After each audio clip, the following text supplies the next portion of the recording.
Hi everyone. So my presentation is on the poem On Jennifer's Tigers by Adrienne. On Jennifer's tigers move across the wall with high steps, and they're the shiny inhabitants of the green world who are not afraid of the men under the tree, running in a smooth, gentlemanlike conduct with great confidence. On Jennifer's fingers move gently through her fleece.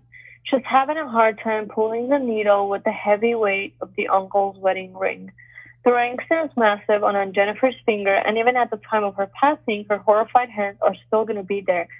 And the tigers and the tigers at the wall that she had built will continue moving with high steps, bravely and fearlessly. The poem On Jennifer's Tigers by Adrienne is by Adrienne Rich, who is an American poet and feminist who fought against the discrimination of women and male dominance in the United States. According to the article on Jennifer's Tigers by Ragbir Chand, who is a lecturer in English, she was an important figure in the women's movement.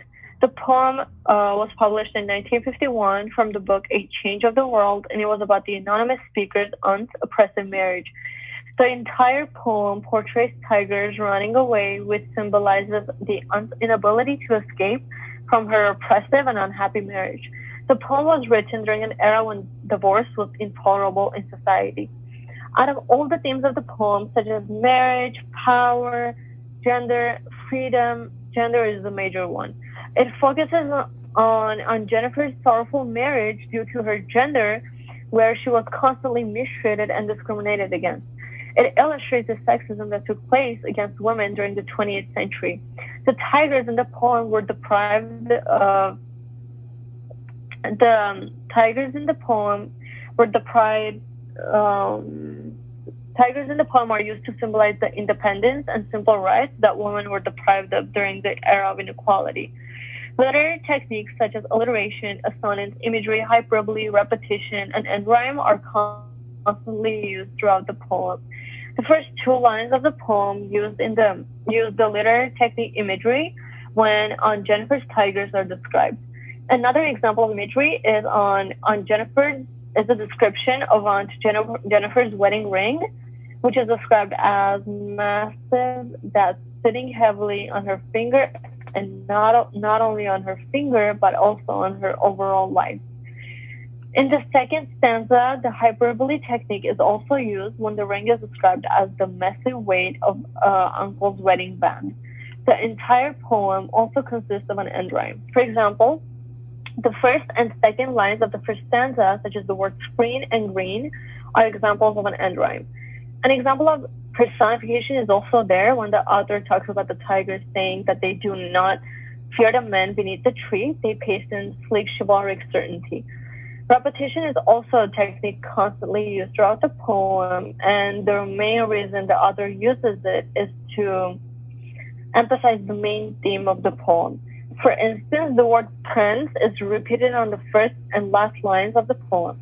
This repetition is used to highlight the freedom and power the tigers have, which Aunt Jennifer is obviously deprived of. The tone throughout the poem is sad and exhausted. An example of alliteration is also apparent in the poem in the first sentence of the second stanza when the author uses the phrase finger fluttering. There's also an opera apparent in the poem in the first stanza when the word day is constantly repeated. These were the main literary techniques used throughout the poem. The hyperbole technique used in the poem emphasizes our theme of gender inequalities. Hyperbole is used to make the poem seem over dramatic and highlight the overall meaning of the poem. In our example, hyperbole is used to describe the wedding ring of Aunt Jennifer when the other says, "The massive weight of Uncle wedding band sits heavily upon Aunt Jennifer's hands." The ring seems to be huge and heavy, but is not only huge on her finger, but also has a big impact on her life and the way she is treated by her husband. It has a huge impact on her life because it portrays how unfair women were treated and the male dominant in the household. Women were locked down and mistreated by their husband and did not have simple rights. They were supposed to act as their husbands wanted them to, and did not. Shows how challenging her life was with the heavy weight on her shoulder of being a perfect wife in household. Other literary technique that puts an emphasis on the theme of gender in the word temperance mentioned in the poem. The meaning of the word praise is to move with high step, showing how fast her miserable life passed. Her life was moving so quickly that she didn't notice what was wrong with her marriage and how closed off and restricted she was of the world. She spent her marriage being oppressed without independence, freedom, and simple rights. She lived her life being afraid of men and their power, and it is most shown by the sentence, "They do not fear the man beneath the tree" in the poem. She was unable to live in her life as a person with equal rights, and that was all due to her gender. The line "when aunt is dead, her terrified hands will lie still, ringed with ordeals," also shows her miserable life because her life experience was so painful that it still haunts her even after that.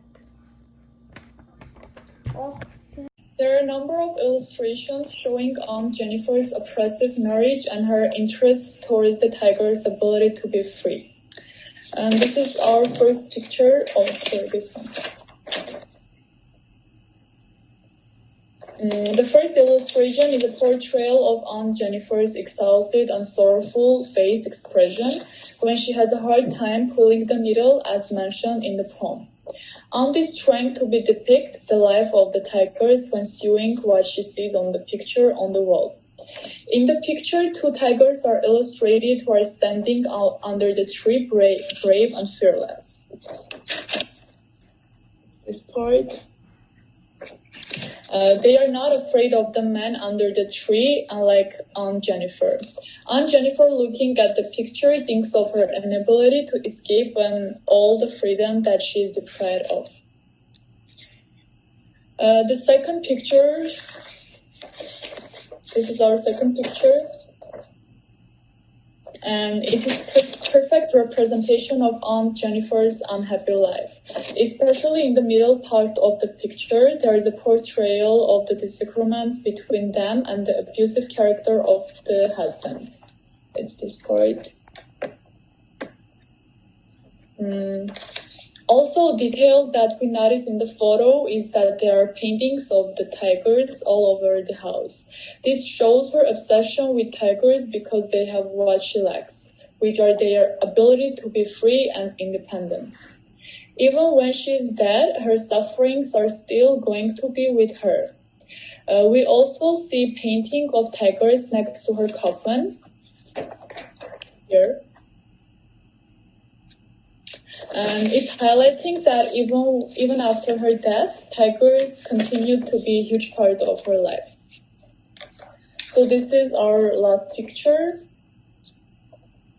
The middle part of the picture shows a man under the tree who is afraid of tigers, which is the total opposite of Aunt Jennifer.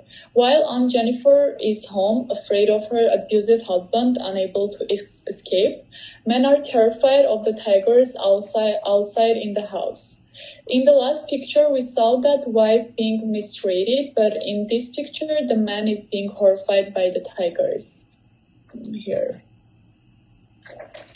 And this showing that men only use their power dominance in the household. Different perspective. There is also different perspective to this poem. And a different perspective of the poem is in the essay and analysis of Aunt Jennifer's tigers, when the writer asserts the tigers in the first stanza symbolize the bold personality that is directly projected from inside Aunt Jennifer's smothering conversational shell. In the example, the writer states that Aunt Jennifer had a brave and strong personality, similar to the tigers that I disagree with. If the aunt had a bold personality, she would fight against the abuse and mistreatment that she was facing all her life.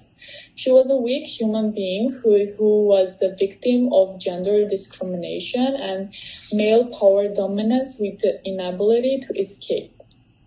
Although the writer believes that Aunt Jennifer had a strong personality deep inside, she was not brave and similar to the tigers in any way, because she was deprived of the freedom and independence they had.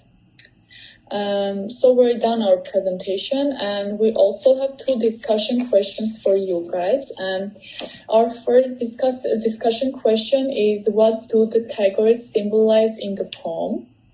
And what are some differences between how Aunt Jennifer and the tigers lived?